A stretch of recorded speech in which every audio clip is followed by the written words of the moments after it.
Welcome to another episode of Inside IALR. Thanks for joining us today.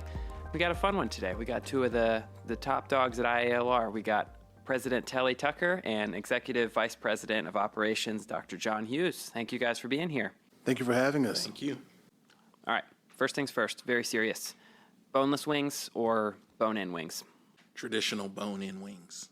Definitely bone-in. A boneless wing is described as a nugget. Yes, and that is why I love it. I'm on the boneless team, so yes, I will take my chicken nuggets with sauce. So I think this is fun just for the sake of, since I've been here, I've seen this place grow a ton, and I know that trend is not stopping. You know, there's a lot of growth opportunities all over our organization. So I just thought it'd be fun to kind of talk shop with you guys about how do you try to manage that? How do you approach growth and those sorts of things? So when you all are out in the community talking about what IALR does, what's kind of like your 1 minute explanation that you all give as far as what in the world we do here? Because it can go a lot of different directions, and I've worked on my pitch in different ways, and I'm still tweaking it. So just interested in what does y'all's 1 minute elevator pitch look like? My initial response usually is, how much time do you have? Because it's going to take longer than 1 minute.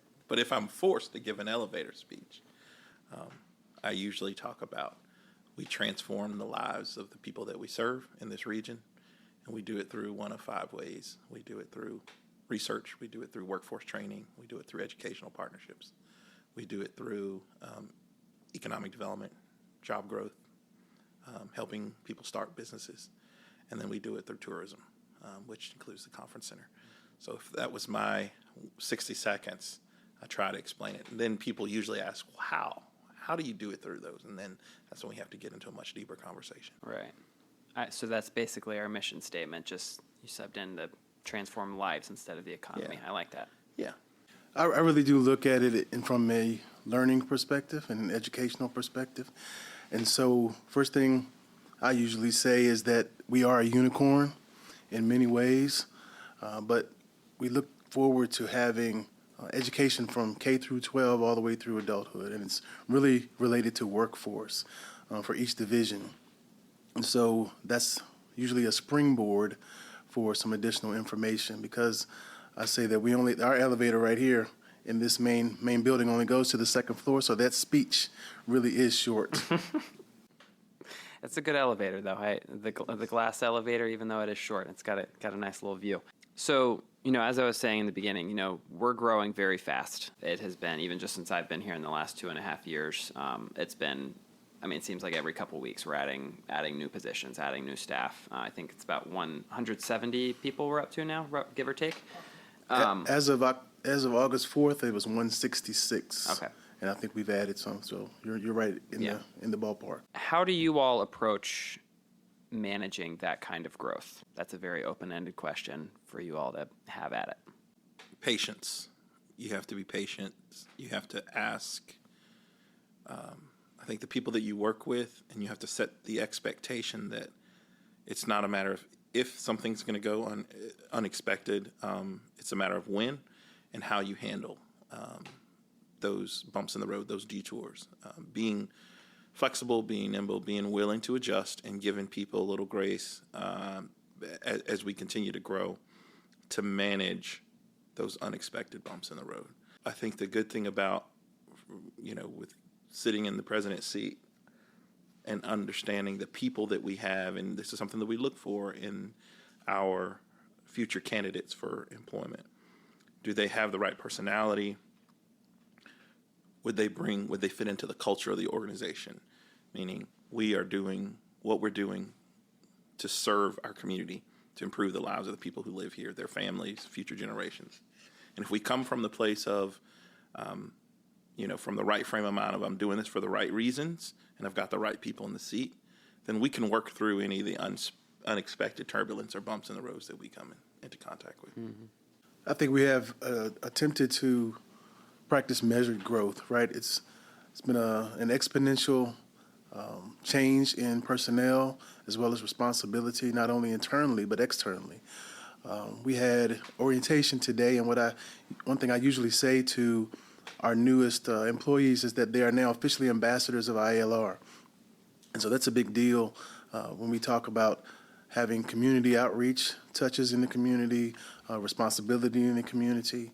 And so with measured growth, we have a great responsibility to everybody around us.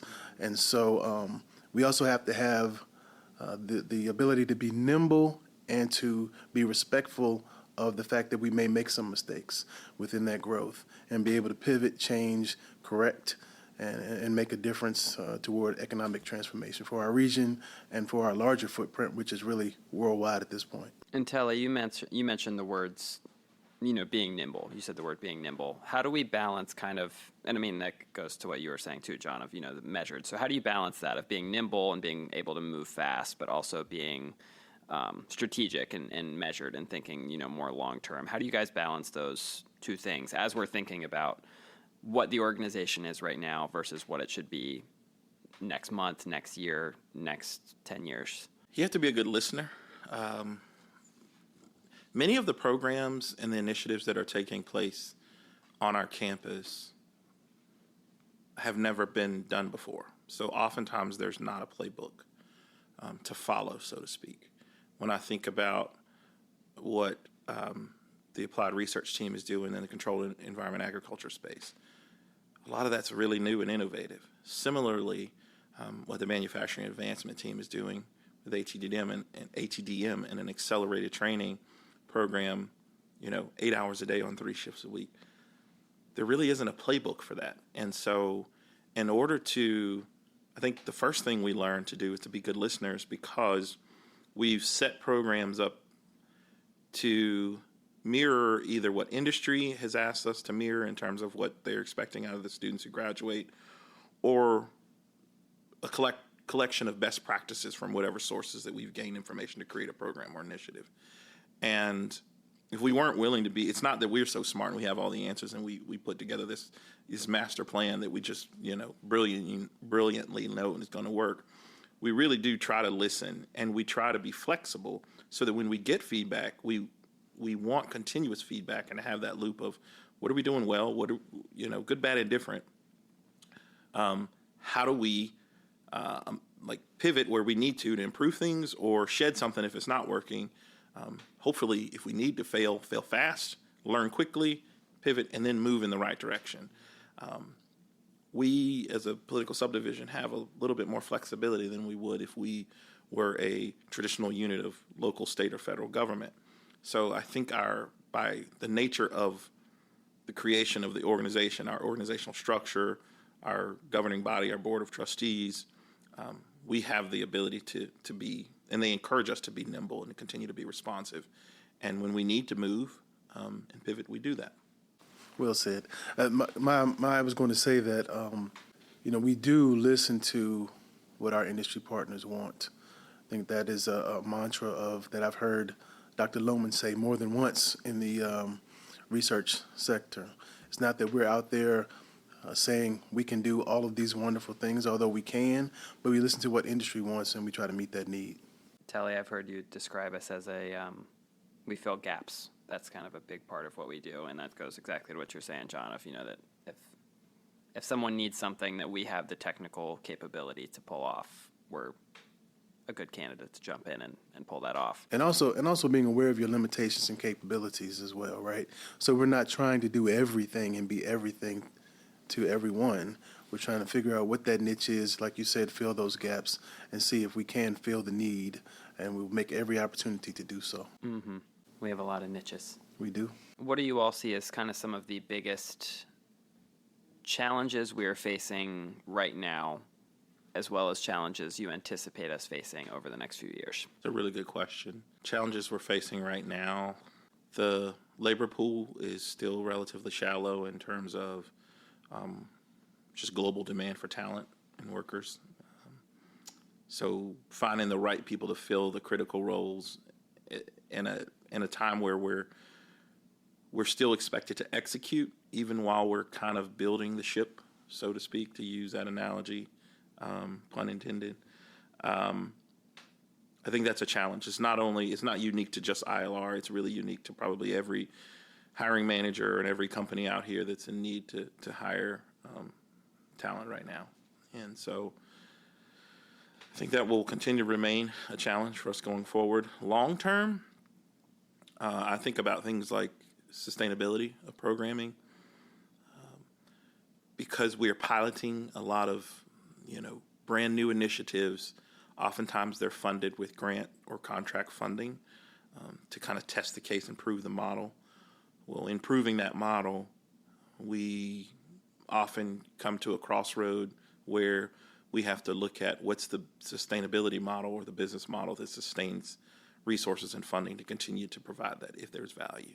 And we really lean into the value proposition. So for us, if we are confident and we can communicate that there is a tremendous value proposition, it makes it much easier to think about what's the sustainability plan and who are the benefactors of that value. Because ultimately, if people are receiving value, they're willing to help pay for that. And so those are some of the things that I think are challenges that are always on my mind and, keep me up at 3 a.m. From an operational standpoint, I tend to lean toward some of the safety and security measures, right? Not only physical safety and security, but information technology security. As we have talked about our growth here, we may be a target for those nefarious characters that you see at 3 o'clock in the morning when you're thinking about things on, and on your email or on your text messages, and they're ever present. And so, as we grow in what people sees as IALR, then people are looking at us to say how can they get into what we do in a not so nice way. And so the physical security piece, access to our buildings, how many people are on campus, what are we doing on campus in relation to our conference center, and visitors on campus have increased, pedestrian safety, vehicle safety, all of those things matter in what was maybe a smaller campus years ago have become really important in the last year or so. Or more important. And so we've hired some additional staff to really lead that effort in collaboration with leadership. And hopefully that will bring about a lot of change in the future and have a culture of safety as it relates to not only, again, physical safety, but information security as well. Yeah, no, that makes sense that, the more people that are involved, the larger the space that is involved, the more different things you have going on. Obviously, there's more factors at play, more exposure. Yeah, I've gotten those texts from Telly asking for me to buy those gift cards. I did not buy any gift cards, though. So in talking about just like going back, I guess, to the beginning of, we do a lot of different things. There's Navy training programs, there's middle school career and technical education that's happening that we're leading and putting in middle schools. There's a conference center, there's economic development, there's AmeriCorps members going into schools that we're managing. I mean, there's a lot of very diverse diverse services, but then also diverse audiences that we're trying to reach. So when you guys are thinking like big picture about us as an organization, how does that factor in that like our list of target audiences is a very long list of different, ranging from, large corporations to middle schoolers. Like how does that factor into your thought process when you're thinking about what we do and how we're trying to grow and what we're trying to do? That's, again, the million-dollar question. I think economic transformation starts with the people. And it's a big deal to me that we advise, people on that we interact with, the breadth of what we do and how important what we do is to the economic change in this region. And so getting to a point of having the public be interested again in IALR and what is happening here is very key to our mission. You can't say so. We train people to make parts for submarines. We do controlled environment agriculture. We have educational systems, but it's really all about the people that are involved in that continuum. Even with our community health worker outreach. That's really about the people. There may be some people in that continuum that never set foot on this campus, but they are involved and they know that IALR is a part of what is trying to transform their lives from being an AmeriCorps volunteer to being a community health worker to being a CNA or further education than that. So really, I think we need to drill down and make sure we remain aware that people are really the catalyst for this economic transformation that we're trying to make. My response will probably speak to our listeners who have a business or a business development background. I'm an economic developer at heart, kind of been in that sector for 20 years. And the one thing you have to do, you never know who you're going to run into and who your next potential target audience is going to be. And so you develop very quickly, you develop a skill of learning to recognize what your intended audience needs to get from you to convince them that, this is a place that you should invest. So whether we're recruiting a business, one day you could be recruiting a Fortune 500 technology company. The next day you could be supporting a mom and pop entrepreneur invest their life savings into a service-based business on Main Street. Those two audiences are drastically different, and you have to be able to communicate in a way that speaks to each one of those audiences.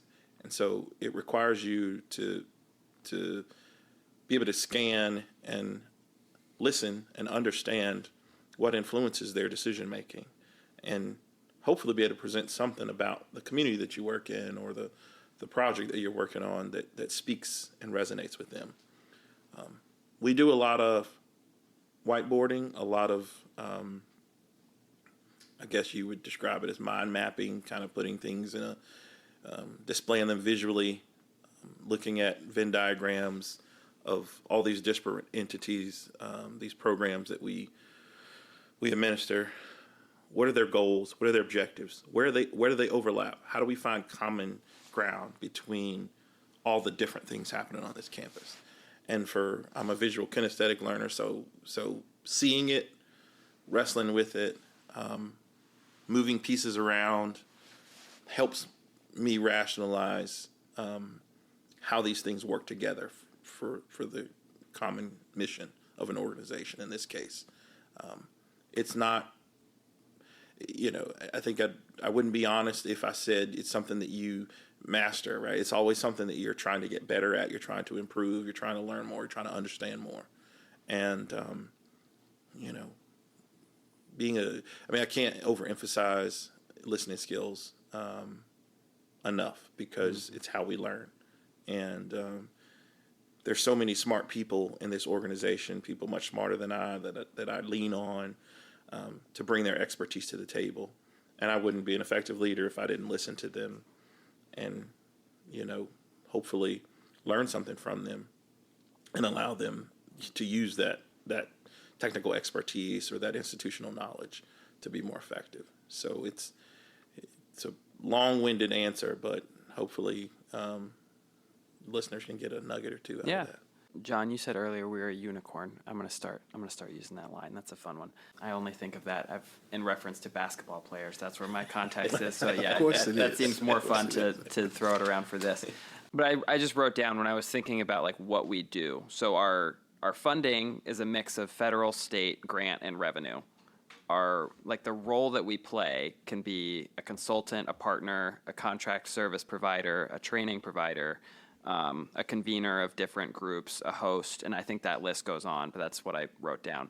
And then our audiences would include startup companies, large businesses, the federal government, conference guests, students, people in the community. Again, that list goes on as well. Middle schoolers. So when you put it like that, I think most organizations don't have that level of complexity to what they're doing. Last question, real quick. How has our mission expanded / changed with the growth of the organization? I know that idea of economic transformation has kind of been there since the beginning, over 20 years ago, but how is our mission kind of growing, changing, expanding, adapting to who we are today? I'll give Telly the last word on this as the president. I think economic transformation for the southern region of Virginia. I alluded before that we really have a footprint that's worldwide at this point. I think we cannot lose sight of that mission.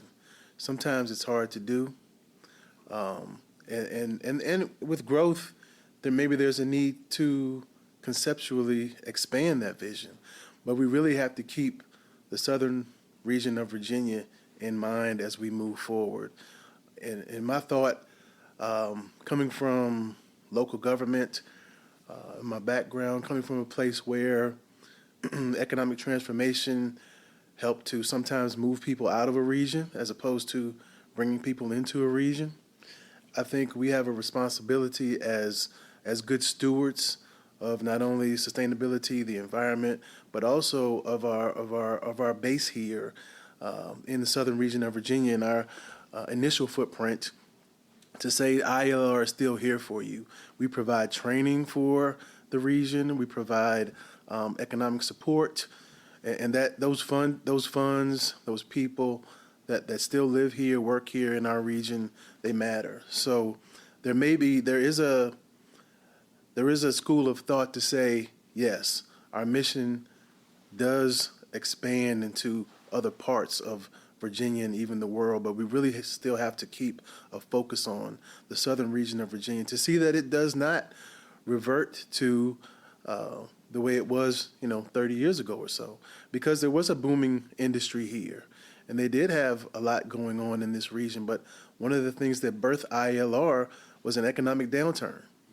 And, we are not immune to that happening again, so we really have to insulate ourselves, be aware, have a strategic vision that is still focused on the southern region while serving a greater audience and a greater number of participants and partners in what we do every day. What Dr. Hughes said. No, in all seriousness, I'm not so sure the mission has changed in terms of economic transformation. What I would say is maybe how we accomplish it has evolved and grown. Give you an example. A lot of people ask the question, how does a national program that's funded by the Navy that trains people from 48 different states coming to Danville, and then they train for 16 weeks and leave and go somewhere else, how does that help Danville? Why would we do that? Does that fall into economic transformation? And on its surface, it's a very good question, because you might think, well, it's a nice program to have, right? It's nice to say we've got a national training program. It's funded by Navy in our backyard. But how does that feed into the mission of economic transformation, to Dr. Hughes's point, here in Southern Virginia? So let me just maybe peel the layers of that onion back a little bit. First of all, having a national customized training, accelerated training program in your backyard that this community was asked to pilot on behalf of the Department of Defense and Navy, is a demonstration that you have value in how you approach training and that you understand it. They could have asked any community, they probably could have asked any technical school, community college, or training institution to put together a program, to pilot this program that would become a national model. But they chose Danville, Virginia. So in some ways, it validates the value, the institutional knowledge, the history of this region's approach to how you build training programs. And I can't tell you how many times Linda Green has said, and she will share with prospects that come to the region, when they say, can you customize a training program? She said, rather than me tell you, let me show you, right? We're doing this for one of the largest customers in the world, the U.S. government. If we can do it for them, check all the milestones and have success, we can certainly do it for you. So it's an illustration of value there. Similarly, when industry comes and they see programs like this and they realize that they can hire talent out of these programs, our theory has always been that industry will want to be closer to the well of talent. So an industry decides to locate in this region to be closer to a training program provides a direct economic impact to Southern Virginia. Thirdly, students from all over the United States now know the name of Danville, Virginia. They know the name of Southern Virginia, Pittsylvania County. They know the name of the Institute for Advanced Learning and Research. Many of them are choosing to stay in Virginia. A smaller number of them are even staying in the region because they like the quality of life. They like the cost of living. They like what an affordable home looks like in this region and everything that comes along with that, and the people in the region. There's something special about the region. I truly believe that, which is part of the reason that I'm here. So we are indirectly reversing our population decline by bringing in 800 to 1,000 students every year, because many of those students are looking for opportunities or will have opportunities to stay in this region, start families in this region, to buy a home, and to create a life of their own in this region. So those are just a few ways that I wanted to highlight on how, we are, no one ever, I don't think anyone ever thought 23 years ago now, when the Institute was created, that we would start a national training program in support of economic transformation. But once again, going back to our leadership, our board leadership, they give us the flexibility to think outside the box and to go after opportunities, not to be so risk adverse that we become paralyzed and just doing the same thing, but to really think about how could we use an opportunity that's in front of us that could impact the Institute today, impact this region for years, maybe generations to come. That's just one example. I could say the same thing about a program like, GoTech, that we're looking to expand and hopefully license nationally at some point in time to help support continuing to deliver world-class career technical education in K-12 in K-12 schools in Southern Virginia. I could very easily see that being a continued economic benefit to the Southern Virginia region. And the same thing I think we can say about controlled environment agriculture, this region being recognized as the East Coast hub for controlled environment agriculture, and one of the places that companies from all over the world descend to work with our researchers, our scientists, and to meet and think about what the future of that is going to be. So those are just a few ways. I think our mission remains consistent, but I think how we accomplish it really does kind of evolve as the days go on. Mm-hmm. And when we're long gone, hopefully the people that come after us will continue to think the same way. Thank you guys for the chance to pick your brains about what in the world we do and where in the world we're going. So I think it's exciting stuff. Any other thoughts to add before we go? Thank you for having us, Caleb. I always appreciate it. You got it. Done for the day. My brain is empty. Got it all. Thanks for emptying the brain for us. Have a good one. Not quite. You have another meeting to go to. Thank you.